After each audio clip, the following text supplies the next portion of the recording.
Hey everybody, it's Adam O'Leary back with another episode of Encite Live. As you can tell, Sophie is not here to join me, but I have a special guest, Nathan Nowack from Coverve Photography.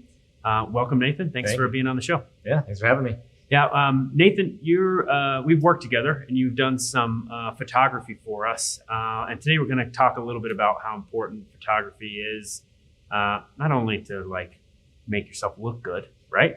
But in marketing and to kind of present yourself to target audiences. But I wanted to give you the opportunity to talk a little bit about your background and Coverve and talk a little bit about where you're from. We're buddies from college, by the way. Go Rams. But yeah, I wanted to hear a little bit about kind of like what got you into photography and kind of that journey.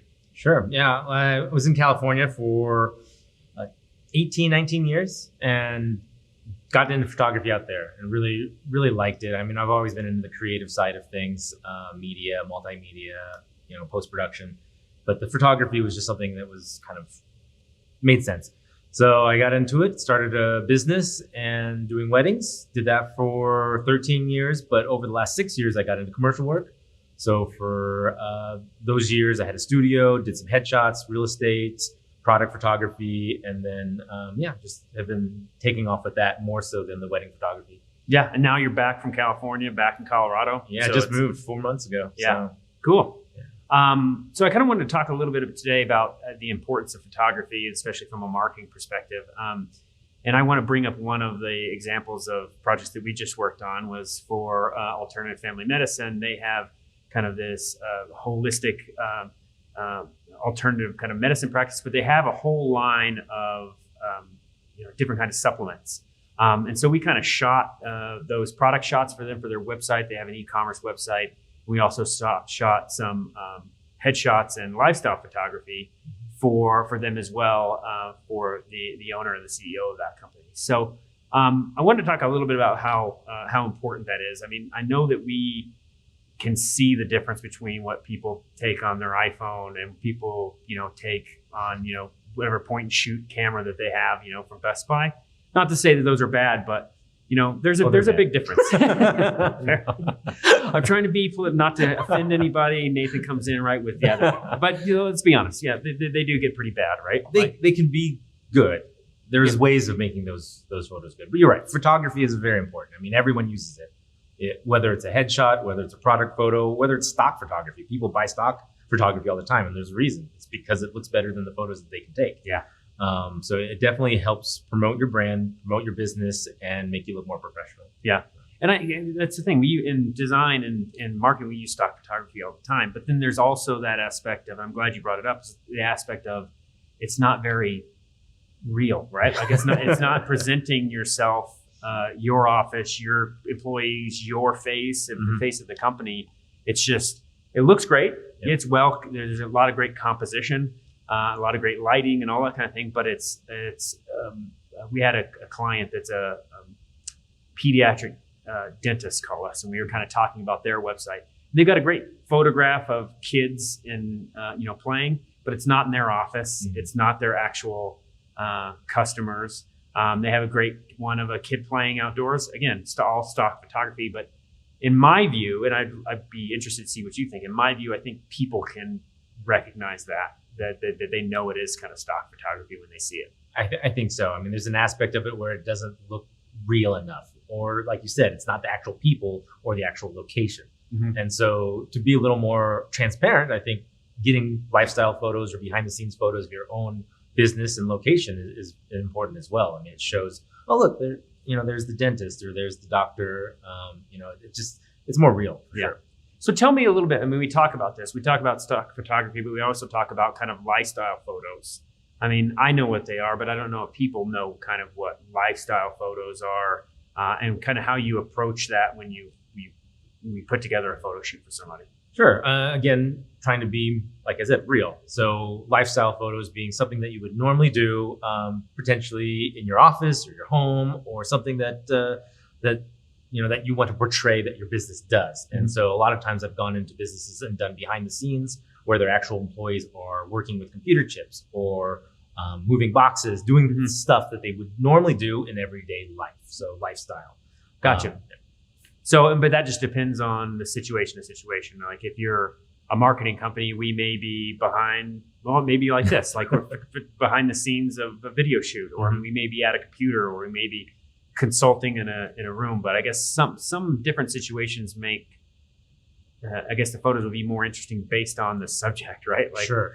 Like if you were a bar or a restaurant, you could have people kind of really enjoying themselves, and that's the lifestyle. And there is always that tricky part of when you're going to a business and the employees don't want to be the front photo on the website, or they're like, no, I'm too self-conscious. And so, there is that level of trying to work them through it, saying, no, this is great. Just do what you normally would do and let me take the photos and make it look good. So yeah. Is that kind of how you approach it though? I mean, I know that when we did a couple of our shots and shoots, you were talking to the subject saying, just what do you feel comfortable? Don't kind of fake it, I guess. Right. Because you can tell. I mean, in a photo, when you make somebody do something that they're not comfortable with, you're going to know. I mean, pose how you would normally pose because you'll feel comfortable. Don't pose like this if you don't want to pose like that, or make something too cheesy. You know, I mean, don't force it. Yeah. Right. So we're not doing any kind of glamour shot kind of things here, right? Unless you want to be funny. Okay, well then the humor. There is some level of humor for social media purposes and stuff. As I recall, we took one of you during the shoot, which I'm waiting to see. Well, maybe we can put that up. Maybe we can see it. It's actually a pretty nice photo. It's a great pose by me. I'm just saying. But yeah, I think that's there's also an instance of people getting comfortable being in front of the camera. You just kind of touched on it. People aren't very comfortable. And I kind of want to leave this episode at times of like maybe some tips and tricks for people that don't have the budget to bring in photography, right? Like I wholeheartedly believe that it makes a world of difference to come in with a professional to take those shots, right? And those pictures. But we get it, right? We understand that like people just don't have a budget at some point. So companies are starting out, right? People don't really. Or maybe some people already have a little expertise in photography and they just want to get better at it to take their own photos, because, we all do our own stuff sometimes to save money as well. So there's education is always a good idea. I mean, for anybody. Yeah. So what are some tips and tricks, like if somebody was going to do it on their own and didn't have the budget to bring in somebody? I mean, I think it's relatively affordable kind of thing. And I think it definitely makes a difference. But what are some of those tips and tricks that maybe we can leave behind with people that they can do if they don't have that budget? Now, lighting, I think, is the number one most important thing. It's not the best camera that you can buy, the newest features or anything like that. It's literally the lighting. So if you can get good lighting, don't take photos in a dark room. Try to use natural light if you can. If you can't use natural light, buy some external lights. I mean, the external lights will definitely help and give you a little more flexibility. Yeah. There's plenty of options though out there that are affordable. You can get some LEDs. But yeah, I mean, kind of like these guys, just like the ones that we have right here. Yeah, exactly. Yeah, but these are all kind of like continuous light, so it's good for video. So there's all kinds of different. You use a lot of strobe stuff to where it's like, and that's so.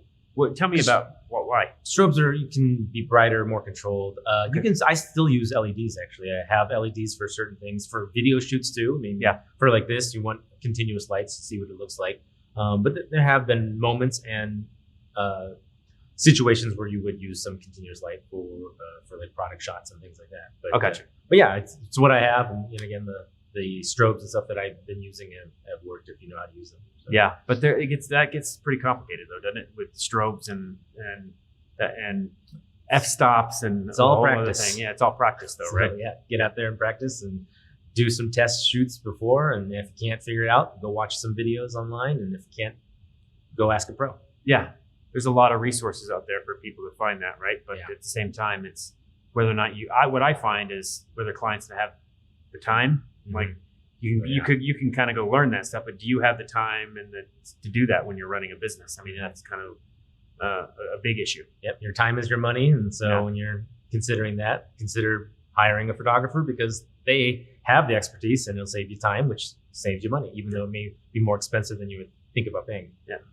But the other thing that we talked about, so lighting is a big deal, right? But do you have to? I know very little I know about the technical pieces of photography, but I know lighting and exposure and aperture and all that kind of stuff goes in between, so it can get pretty complicated. But another thing that would be, I think it would be a good tip or trick would be composition. Like how do you stage the person in the person or the product or whatever in the shot? Yeah.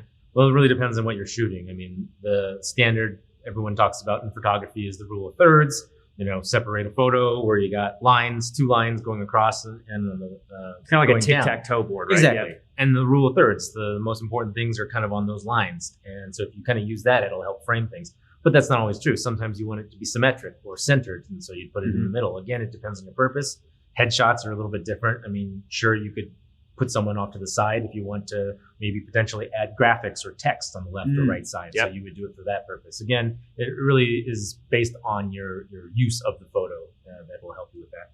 So is the standard you see these really like well thought out, composed photos, right? Mm-hmm. Like, and I the rule of thirds for me in the depth of field, where the person's in focus, but the background. I think this video kind of looks like that too as well.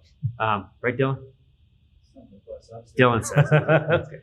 Yeah. So anyway, so there's like a depth of field, like you can't see the back. That to me always like screams professionalism to me, because your typical like a point and shoot camera or your iPhone, for example. I mean, they have the portrait mode now, but the other one, it keeps everything in focus, and like so it's just kind of like the lighting can be harsh, and I guess you want that because you want to take pictures of little Billy's birthday party. You want to get everybody in that thing. But depth of field, I always think is like, wow, I think that looks cool. Yeah, and then that kind of was a little bit of a standard, I guess you could say, is if somebody took a photo with some depth of field, you go, oh, that's professional, because you can't do that with a phone. Now you can, but back in the day you couldn't do that unless you used a DSLR or really fast lens. But they've actually just announced this week on Tuesday the new cinematic mode for the iPhone 13 that is actually going to have depth of field and the ability on video to be able to refocus your points of filming. So that's going to be a kind of a game changer for video.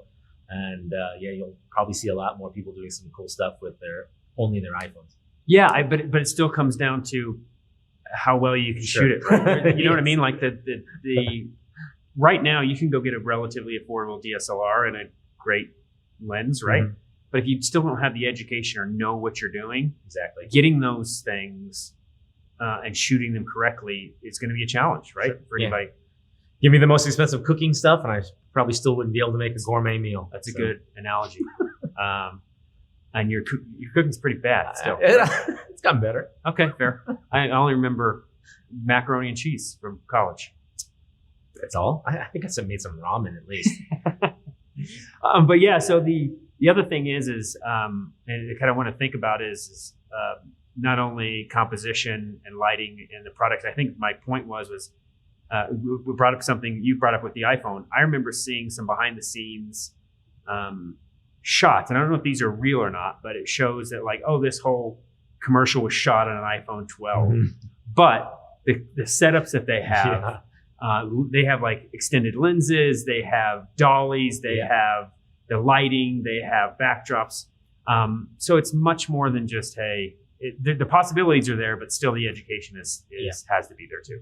Exactly. Yeah. You need to know what you're using for the right purpose. You can't just have all the tools and just guess what you're going to use. You have to know how to use the tools. Yeah.